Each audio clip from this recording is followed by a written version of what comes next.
হরে কৃষ্ণ। রঘুনাথ দাস গোস্বামী চৈতন্য মহাপ্রভুর শ্রী পাদপদে আশ্রয় গ্রহণ করতে চেষ্টা করেছিলেন। তিনি একবার শ্রী চৈতন্য মহাপ্রভুর কাছে শান্তিপুরে গিয়ে দেখা করেছিলেন, কিন্তু মহাপ্রভু তাকে যুক্ত বৈরাগ্য অবলম্বন করার উপদেশ দিয়ে বাড়ি ফিরিয়ে দিয়েছিলেন।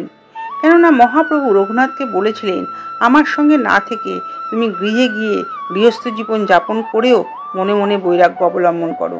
তিনি মহাপ্রভু দর্শিত সেই পথ কিছুকাল অবলম্বন করার পরে তিনি বুঝেছিলেন মহাপ্রভুকে পেতে হলে শ্রী নিত্যানন্দ প্রভুর কৃপার প্রয়োজন। নিত্যানন্দ প্রভুর কাছে এই মনোভাব নিয়ে রঘুনাথ উপস্থিত হলে নিত্যানন্দ প্রভু তাকে বলেন, তুমি চোর, তোমাকে দণ্ড বা শাস্তি পেতে হবে। তুমি আমাকে না জানি মহাপ্রভুকে পেতে চেষ্টা করেছ, সুতরাং তোমার দণ্ড আর শাস্তি হলো তুমি আমার পার্শ্বদ আর সকল বৈষ্ণবগণকে দধির চিরা প্রসাদ পাওয়াবে। এইভাবে প্রতি বছর এই দধির চিরা উৎসব পালিত হয় পানিহাটিতে।